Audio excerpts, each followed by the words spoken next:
যিসকলে B.Sc nursing পঢ়ি চাকৰিৰ সন্ধানত আছে আৰু ICU টেকনিচিয়ান পঢ়ি চাকৰিৰ সন্ধানত আছে তেওঁলোকৰ বাবে ভাল খবৰ লৈ আহিছোঁ যে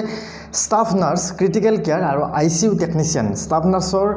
B.Sc নাৰ্ছিং হ'ব লাগিব লগতে ICU টেকনিচিয়ানৰ বাবে 10+2 হ'ব লাগিব লগতে ডিপ্লোমা থাকিব লাগিব ICU টেকনিচিয়ানত পোষ্ট আছে আপোনাৰ 484টা আছে B.Sc নাৰ্ছিঙৰ বাবে আৰু ষ্টাফ নাৰ্ছ B.Sc নাৰ্ছিং আৰু লগতে ICU টেকনিচিয়ানৰ বাবে পোষ্ট আছে 125টা সবিশেষ তথ্যৰ বাবে আপোনালোকে যাব লাগিব www.dmeassam.gov.in আকৌ এবাৰ কৈছোঁ dmeassam.gov.in এই ৱেবছাইটত যাওক আৰু সবিশেষ তথ্য লাভ কৰক লগতে এপ্লাই কৰক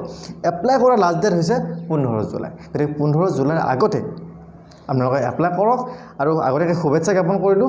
ভিডিঅ'টো সকলোকে শ্বেয়াৰ কৰি দিয়ক আপোনালোকৰ বন্ধু বান্ধৱীলৈ শ্বেয়াৰ কৰক আৰু যদিহে ভাল পাইছে লাইক এটা কৰি দিবলৈ নাপাহৰিব ধন্যবাদ